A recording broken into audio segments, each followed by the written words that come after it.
In their win streak gets snapped in Boston, plus another milestone for Steph as the Warriors rally late.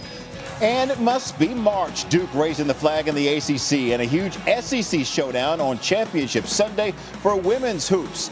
And start spreading the news why Aaron Rodgers may stay in New York after all. And how close we are to knowing who will be the first pick in the NFL draft. Was that your, Frank Sinatra?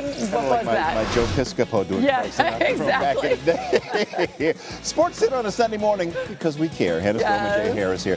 Lakers fans caring about what's up with LeBron James. Oh, no. It was looking so good. Lakers could be without LeBron for the next few weeks. We have details coming up. Regardless of the defending champs, they are on another level as they showed last night. Well, look at those pairings. And warm greetings between LeBron and Jason Tatum and Jaylen Brown. Intercepting that pass, throwing down a ferocious dunk on the other end. Here goes Tatum, coast to coast. Yeah, you can tell this was part of the story as the Lakers were outscored by 10 points in the paint. And Tatum had a game-leading 22 in the first half. Celtics were up 13 in the third quarter when Tatum pokes it away from LeBron. Derek White picking it up, laying it up on the other end. More transition baskets, and then Brown getting it down in the corner, draining a three, and the Celtics are on a 15-0 run. Now they're up 19. Luka Doncic drives to the paint. He tries to lay it in, but he's rejected by Tatum. More defense from the Celtics. Look at this block. They went right at Luka, who had to get treatment from the training staff on his lower back. Meanwhile, Tatum calling for the isolation, pulling up from way downtown. So they had their game working on all cylinders, and the Celtics led 87-67. Here goes Doncic in the fourth, splashing a three, and the Lakers cut the deficit to 12. Now it's down to 9 when LeBron gets down low on Brown, puts up a shot, but it is on this play that he is injured, because you look at the other end on the next possession, he's signaling to take himself out of the game. He has to leave the game with a groin strain, and he does not return after going to the locker room. More on that in just a second. Lakers down 9. Doncic pulling up from deep, backs it off the backboard and in. He has a team leading 34. It's going to be up to him, though, to carry this squad. Brown stepping up right to Doncic and drains a three-pointer. As I said, they just went right at Luka. Celtics up 102-95, and they beat the Lakers 111-101. Dave McMenamin with more on LeBron. I had several sources tell me that this could be measured in a manner of weeks and not days for LeBron James. He's going to get some medical imaging on the injury. He's going to continue to accompany the Lakers road trip to New York, and then we'll see based on those imaging results whether he's going to leave the road trip and have to go back to LA or somewhere else for further treatment. The Lakers recognize this is going to have to be a next man up situation that they're in. They did a ton of work over the last 6 weeks to put themselves in a really great position in the Western Conference standings, but now it gets really tough. No LeBron James, at least for the immediate future, and they got 6 games in the next 8 days. Yeah, and against some tough opponents, too, as NBA analyst Quentin Richardson is with us. So they're entering this treacherous stretch of the schedule. They're just hanging on there, right? It's very, very tight in the West. How do you see this playing out the next couple of weeks if LeBron is out? I mean, we've never seen LeBron miss a huge amount of time, so I'm still not sure how much time he'll miss, but I don't think it'll be that many because he has a little Wolverine in his blood. He always gets back soon. But I think this could turn out to be good. I mean, unfortunately, you don't want to have your superstar LeBron out, but this puts Luka firmly in the driver's seat. It gives him a chance to get even more comfortable being the lead guy in this team.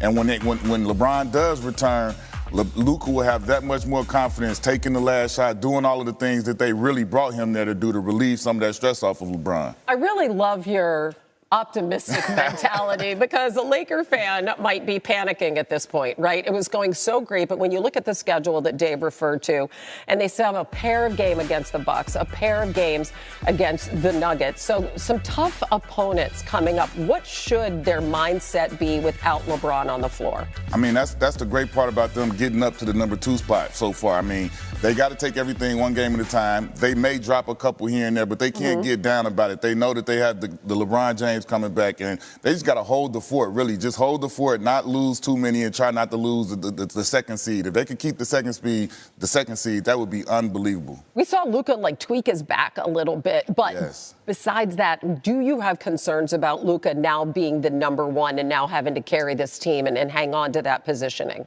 No. As far as everything else, I have no concerns about Luka. The only thing that was concerning is seeing him getting the treatment on the back and saying, oh, my God, his usage rate is about to go up and he has to carry the load. So hopefully he doesn't, get any extra wear and tear during this stretch. But as far as him being the guy and leading the team and being the number 1, there's no concern there. Do you think his defense left a little to be desired last night? I mean, that's kind of been who Luka is, though. I mean, he's all world, but he doesn't do everything the best. And that's one of his weak suits right there, is playing defense. And that's what the Celtics are supposed to do. They're supposed to pick on him and try and tire him down, because when he gets the ball, he's making you pay. So you got to try and pick on him and make him pay whenever and however you can. And they did a good job of it. Yeah, they certainly did. So there's just 2.5 games separating those spots 2 through 5 in the West. Lakers are in 3rd to 101. James finishing the night with 22 points, 14 rebounds, and 9 assists. He will have an MRI. No word on when that is going to take place, but he did travel with the team to New York as they play the Nets tomorrow. Our NBA reporter Tim McMahon joins us now. LeBron had been relatively healthy this season, but now with 20 games left on the schedule, 7 in the next 11 days, how long could he be sidelined?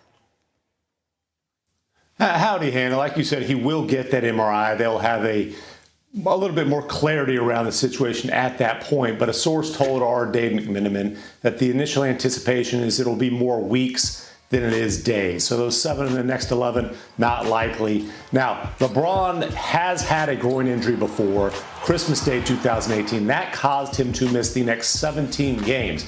He did say last night, before knocking on wood, that he does not think this is that severe. Tough timing for the Lakers. They've been rolling.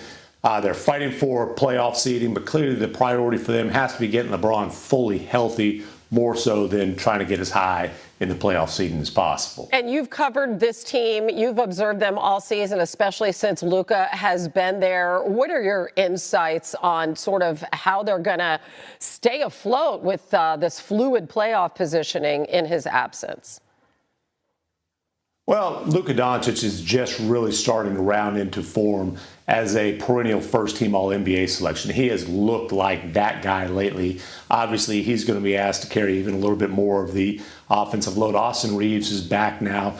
And again, the priority for them, they want to win as many games as possible, but they have proven over this short little stretch that when they have LeBron, who, by the way, is playing at an All-NBA level, 58 games played, and needs to get to 65 to be All-NBA eligible. But when they have LeBron and those guys healthy, they're going to be a threat. I think the health is a lot more important than whether they're the 2, 3, or 4 seed in the West. Yeah, although obviously they probably would like that home court, at least in the first round. But we'll see what happens. We appreciate you, as always, Tim McMahon. Thank you.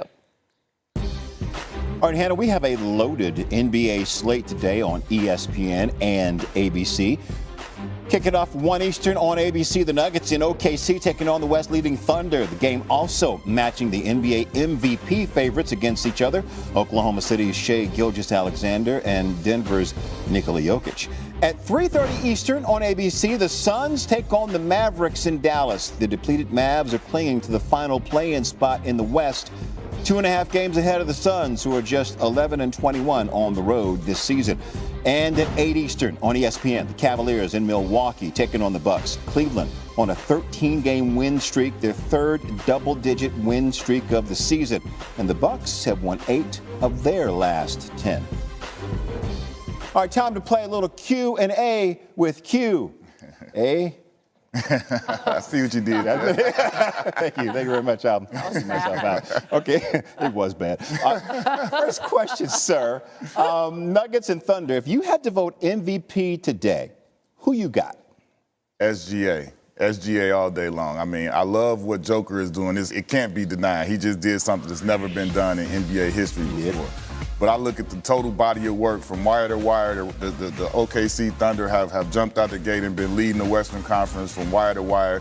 He didn't even have Chet Holmgren to start. Then he didn't have Hardenstein for a little while. So he's done everything to keep them afloat, and he's done his part, leading the league in scoring and leading his team to the #1 seed. So he's my MVP. Even though most folks say Jokic's best player in the NBA, period. Yeah, I still got to give credit and give him